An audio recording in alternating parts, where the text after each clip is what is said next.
There's a verse that has haunted more Christian leaders than any other. Matthew 28:19. Go and make disciples. I'm sure you've heard it 100 times. Sermons, conferences, mission statements. You may stare at it on the wall of your church. And some of you might have it even in your email signature. And every time you hear it, there's a quiet weight that settles on your chest. It's not panic. You're not in crisis. You're just stuck, faithful, but flat. And here's something that might surprise you. Barna Research recently found that only about a quarter of Christians are both being discipled and discipling someone else.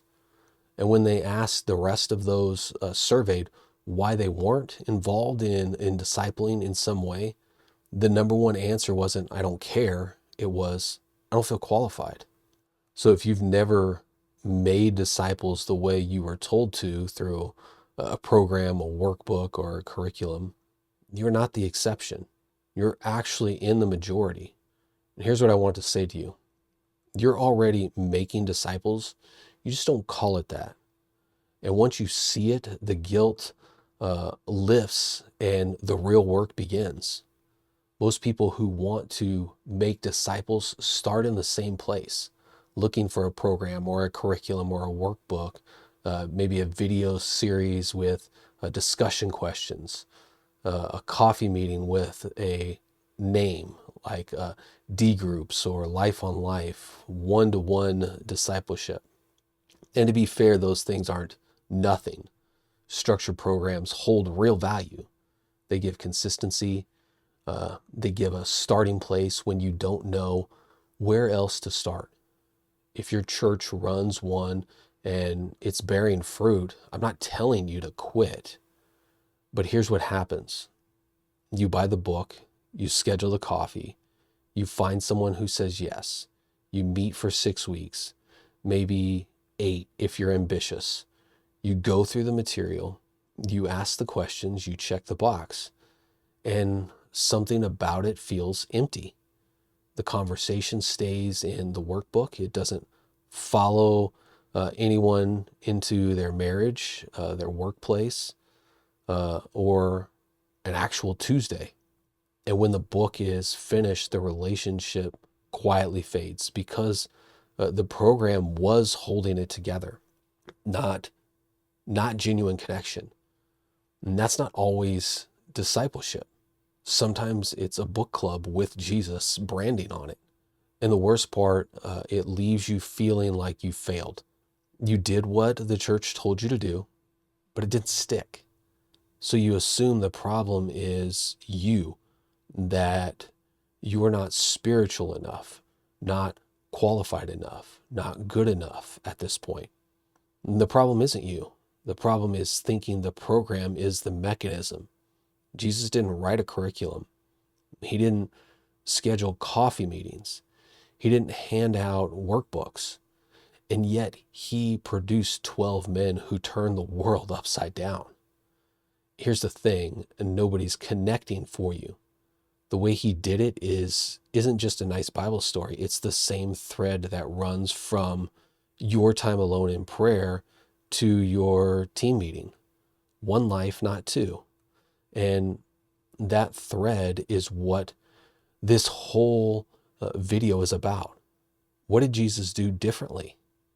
Mark 3:14 gives us the sentence that exposes the problem. And he appointed 12 so they might be with him and he might send them out to preach. That they might be with him. That's the method. Not that might attend his lectures, not that might complete his 8-week course, that they might be with him. Jesus made disciples by doing life with them. They walked roads together. They ate meals together. They watched him handle critics, comfort the broken, confront the hypocrites. They saw what he did when he was tired.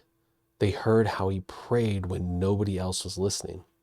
The curriculum was his life. The classroom was the road. And here's the part we miss.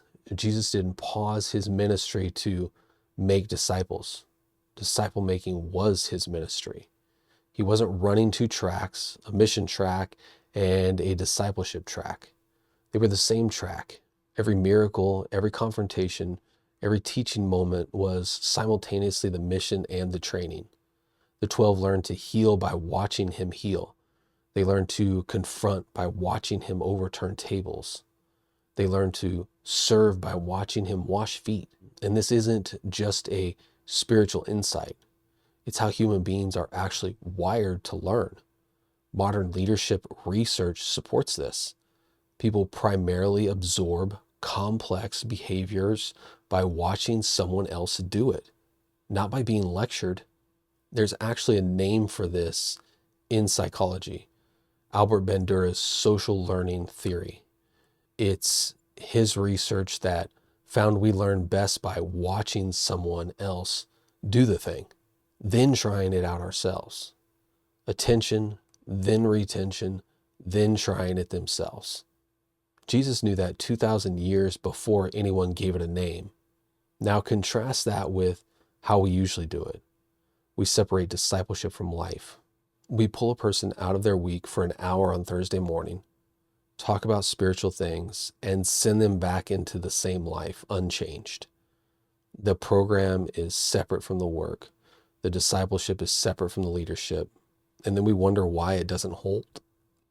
The program model assumes discipleship happens when you extract someone from their real life and talk about principles. The Jesus model assumes discipleship happens when you invite someone into your real life and let them watch. One produces consumers of content, the other produces leaders. Here's the shift I want you to make, and it costs you nothing but your attention. Stop asking, how do I start a discipleship ministry?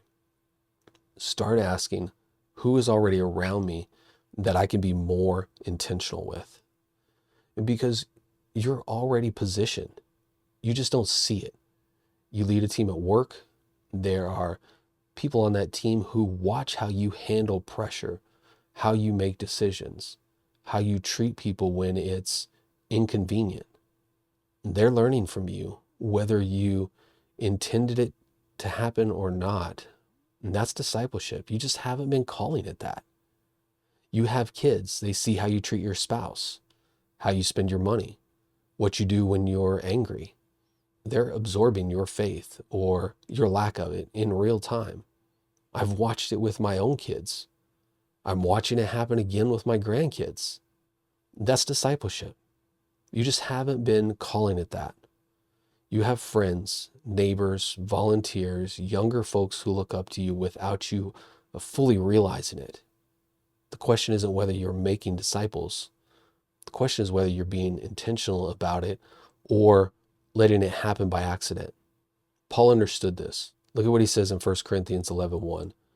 Be imitators of me as I am of Christ. Now notice the shape of that sentence carefully because it matters. Paul isn't saying follow me, period. He's saying follow me to the extent that I follow Christ. He's not putting himself on a pedestal. He's saying, watch me chase Jesus and let that chase be visible enough that you can chase him too. That's not arrogant. That's the humility of being willing to be watched. And notice what Paul doesn't say. He doesn't say, read my book. He doesn't say, attend my seminar. He says, watch me, imitate my life as far as it actually imitates Christ. And not instead of these things, just not only these things.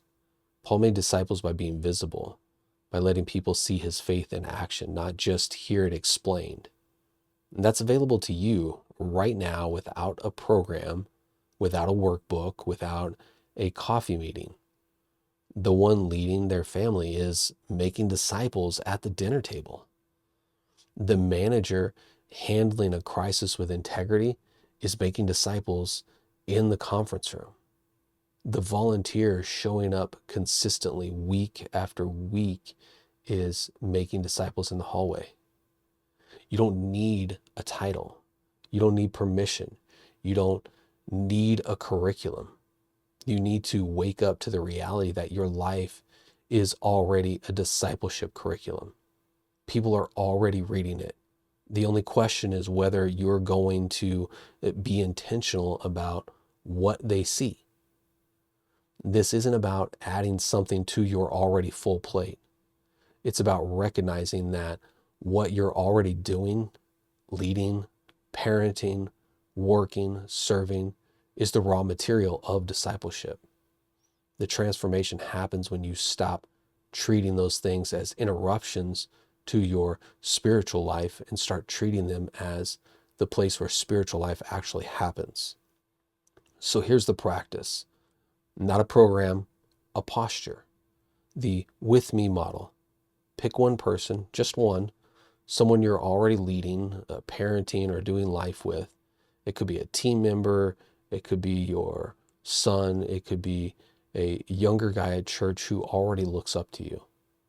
Now stop trying to create a separate discipleship relationship with them. Instead, get more intentional in the relationship you already have. You can do that with 3 simple shifts. And shift 1 is narrate your decisions. Picture this. You've got a tough call to make it work. Maybe you have to let someone go or push back on a decision above your pay grade. Instead of just announcing the outcome, you pull your person aside afterward and say, here's what I decided, here's why, and here's the part I actually prayed about because I wasn't sure I was right. Now, you're not lecturing, you're narrating. You're making your inner world visible so that person can see how faith actually shapes a real decision, not a hypothetical one. Okay, shift 2 is bring them along. Jesus didn't send his disciples off to do ministry while he stayed behind. He brought them with him. Next time you're walking into a hard conversation, a significant meeting, a moment that matters, bring your person along if you can. And not necessarily to participate, but to watch, to see how a follower of Jesus actually handles pressure, conflict, or a decision with no clear answer. Now, shift 3 is ask, don't just tell. Most discipleship is one directional. The one discipling dispenses wisdom, the disciple receives it. Flip it. Flip that around. After the shared experience, ask, what did you notice? What would you have done differently? Where did you see God in that? Now it's a conversation and not a lecture. Now that person is learning to discern, not just to imitate. One honest note here is that this works best with a little bit of rhythm to it. Not a curriculum, but maybe a standing 30 minutes every couple of weeks where you actually talk about what's being noticed by the one you are discipling. You don't need a program. You do need some consistency because the best relationship drifts. So that's one person, 3 shifts, a little rhythm, no workbook required. And do that for 6 months, and you'll have done more real discipleship than a lifetime of coffee meetings. Here's what it looks like. It's a Tuesday afternoon. You're in a conference room, and an employee just missed a deadline. And that's going to cost you with a client. The old you handles it by getting quietly cold or venting to your spouse that night. The equipped you pulls the employee aside, says what needs to be said, honestly, without contempt, but with love, and later tells your guy, the one you're being intentional with, here's what I said, here's what I almost said, and here's why I didn't. And that 30-second conversation is worth more than 6 weeks of workbook questions because he just watched integrity happen instead of hearing it defined. And that's it. That's the whole of this video. In the first episode of this series, I told you something. You're not a bad Christian. You're an under-equipped one. And here's where the equipping meets the mission. You don't need a discipleship program because you are the program. Your life lived visibly before the people God has already placed around you. That's the curriculum. Where you pray alone and where you lead people are the same room. Your hardest conversations are your best discipleship opportunities. Jesus didn't write a book, he lived a life. And he said, follow me. So here's your one move this week. Not 10 things, one thing. Pick your one person and try shift one. Narrate a real decision out loud to them before the week is over. Go do that. And if this series changed how you see discipleship, drop the word equipped in the comments. If you're listening to the podcast, email me the word equipped. I truly want to hear from you. And then send this to someone who needs to hear it. One step. That's it. Go be equipped.